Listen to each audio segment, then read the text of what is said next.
Assalamualaikum warahmatullahi wabarakatuh. Hello guys, welcome to our YouTube channel dan The Lens Official. Di sini masih bersama saya Aniswa Akila, dan di video kali ini kita akan membahas tentang konsep dasar teori bahasa dan otomata. Untuk teman-teman semua, dukung terus channel YouTube kami dan support terus dengan cara like, comment, and subscribe, dan jangan lupa share juga agar teman-teman semua tidak ketinggalan update video terbaru dari kami. Oke, langsung saja kita mulai. Check it out.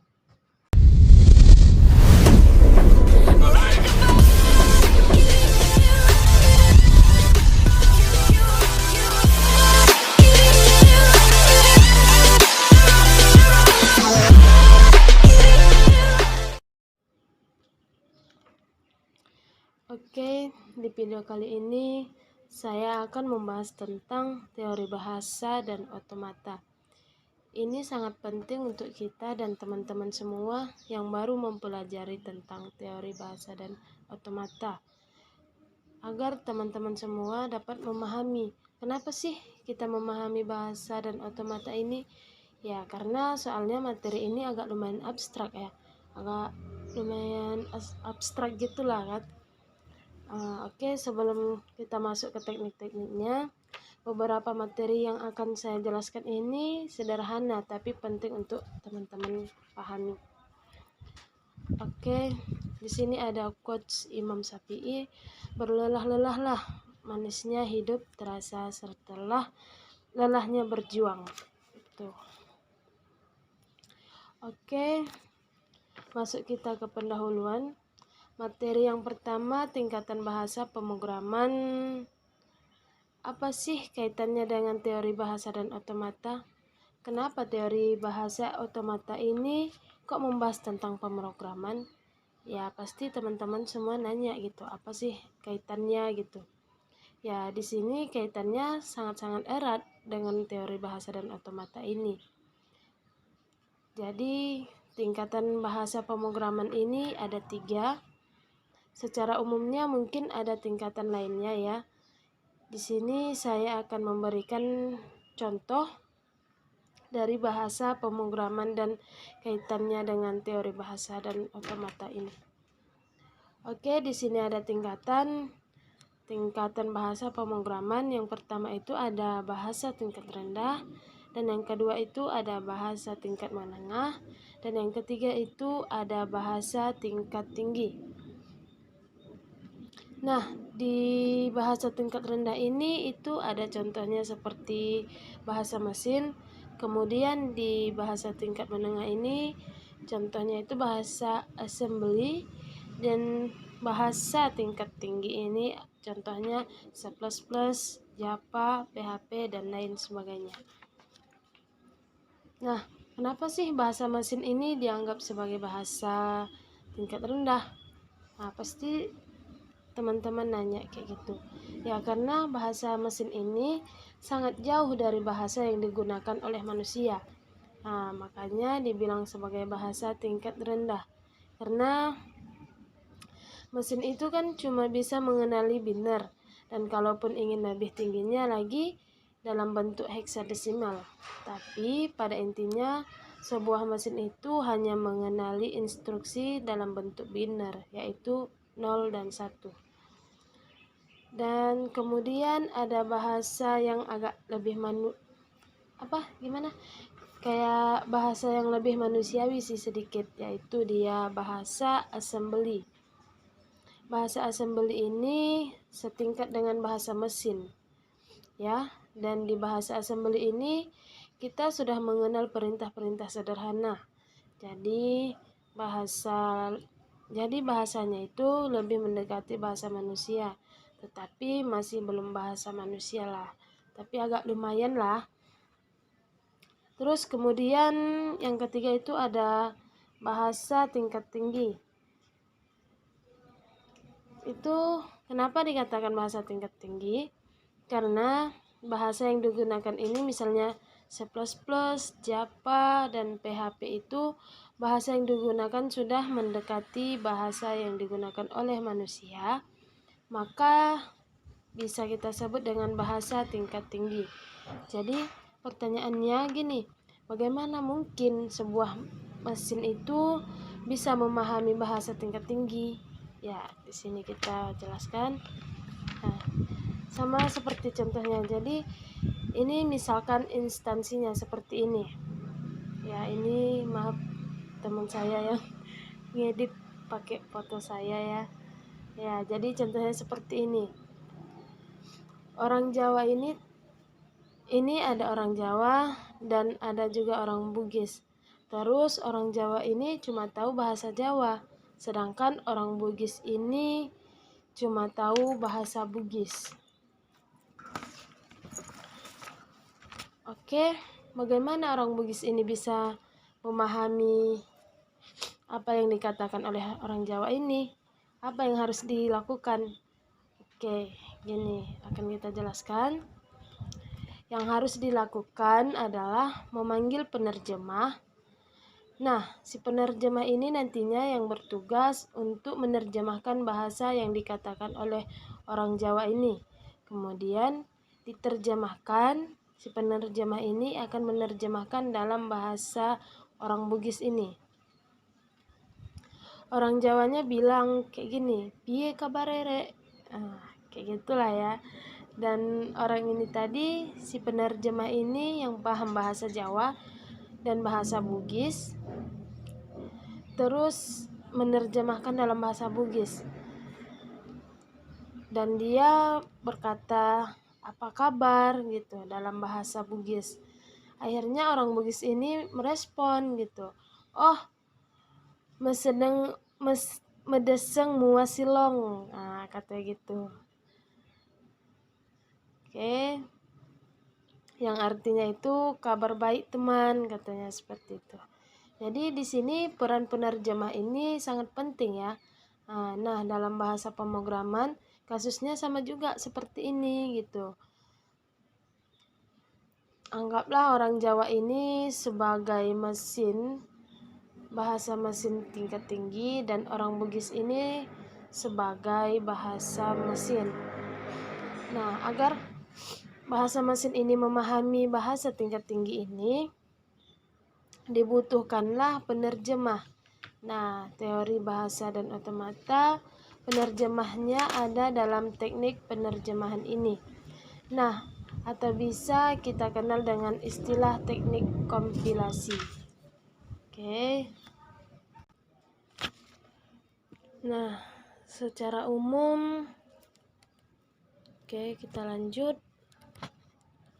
Oke, nah secara umum sebuah mesin yang hanya mengenali bahasa mesin dapat memahami bahasa pemrograman tingkat tinggi karena adanya compiler atau kompilator atau penerjemah. Nah, jadi saya harap teman-teman semua bisa paham kenapa sih kita belajar materi yang abstrak ini. Oke. Nah, di bagian ini ada bagian pokok proses kompilasi. Jadi bagaimana sebuah kode sumber atau kode itu bisa diterjemahkan sehingga dipahami oleh bahasa mesin. Nah, prosesnya jadi panjang itu ceritanya. Nah, di sini kita lihat ada proses analisa. Ada analisa leksikal, sintaks, dan semantik. Nah, di sini TBU itu berperan penting. Jadi, teori bahasa dan otomata ini berperan penting di bagian penganalisaan ini. Jadi, kalau teori bahasa otomata ini tidak ada bahasa pemrograman itu tidak ada ya. Nah, karena di bagian di bahasa otomata ini tidak akan ada terjadinya pemrograman kalau tidak ada bahasa otomata. Seperti itu.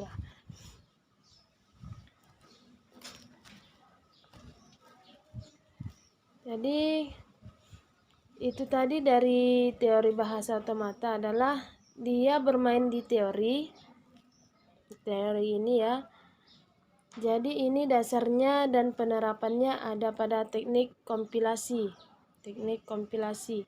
Jadi teori bahasa itu membahas mengenai bahasa formal. Salah satunya adalah untuk kepentingan perancangan compiler. Nah, itu tadi. Terus kemudian teori bahasa membahas mengenai bahasa formal atau formal language. Salah satunya adalah untuk kepentingan perancangan kompilator atau compiler. Nah, jika udah diterima maka dieksekusi, dan jika tidak diterima maka akan ditampilkan errornya di mana. Misalnya biasanya penerapannya seperti itu gitu. Nah, oke. Nah, pasti teman-teman pada nanya tuh gini kan, apa yang dimaksud teori bahasa dan otomata gitu. Ya, teori automata itu adalah mesin abstrak yang dapat mengenali atau recognize, menerima atau accept, atau membangkitkan atau generate sebuah kalimat dalam bahasa tertentu. Ya, input pada mesin otomata ini dianggap sebagai bahasa yang harus dikenali oleh mesin. Mesin akan mengindikasi apakah suatu bahasa dapat diterima atau tidak. Ya, seperti itulah kira-kira. Ya, oke, kita lanjut. Nah, di sini tuh ada contoh mesin otomata sederhana ya. Jadi di sini ada 6 state yang dinamakan state itu ini dia.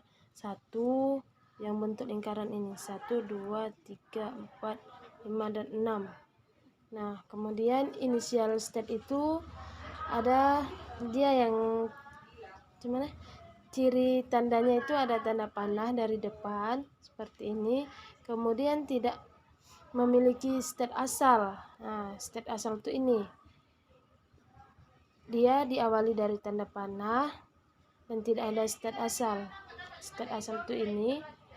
Nah, jadi dalam gambar ini Q0 atau Q0 ini adalah source state atau state awalnya. Sedangkan final state itu ada 2, yaitu Q3 dan Q4. Dan ciri-ciri final state itu adalah lingkarannya ada 2 seperti di garisnya, seperti ini garisnya. Ada 2 lingkaran seperti ini. Kemudian simbol input ada A, D, dan U. Simbol inputnya ada A, D, dan U, yang artinya itu mesin ini hanya dapat menerima inputan simbol A dan U. Kita dapat berpindah state, itu berdasarkan simbol yang kita inputkan itu. Ya, contohnya seperti ini.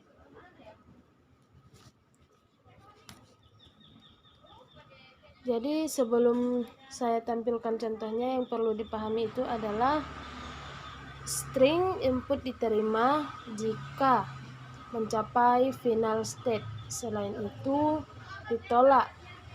Terus yang kedua itu pembacaan simbol pertama dimulai dari initial state. Dan yang ketiga perpindahan state berdasarkan simbol yang dibaca. Oke. Nah, contohnya seperti ini. Misalnya ada inputan string, yang pertama ini kita lihat itu ada inputan A, D, dan A. Oke. Untuk A yang pertama kita baca A jadi masuknya dari sini. Dibaca A. Karena Q0 ini mendapatkan inputan A, maka dia berpindah ke state Q1 atau Q1. Jadi sekarang posisi kita ini di sini di Q1. Simbol yang kedua adalah D. Ini dia D. Q1 ini mendapatkan inputan D. Dia di Q2. Nah, Q2, kemudian yang terakhir, simbol yang terakhir itu dibaca Q2 mendapatkan inputan yang A. Yang A itu dia ke Q3. Ini adalah simbol terakhir dalam string, ya, dalam string A, D, dan A. Karena inputan ini berakhir di final state Q3, di mana Q3 itu adalah state terakhir. Berarti input stringnya itu adalah diterima karena dia lengkap ada key mulai dari key 0 menuju key 1. Terus inputan yang kedua itu D, dia berposisi dia di key 2, dan yang ketiga itu ada A, ditempatkan dia di state ketiga yaitu key 3. Oke, sampai di situ dulu penjelasan saya kali ini. Jika ada kata-kata yang salah atau teman-teman yang kurang pahami, saya mohon maaf. Semoga kita bisa mendapatkan ilmu yang bermanfaat dari video ini. Oke, kita akhiri dengan wabillahi taufiq wal hidayah. Assalamualaikum warahmatullahi wabarakatuh. Jazakallahu khairan. Bye.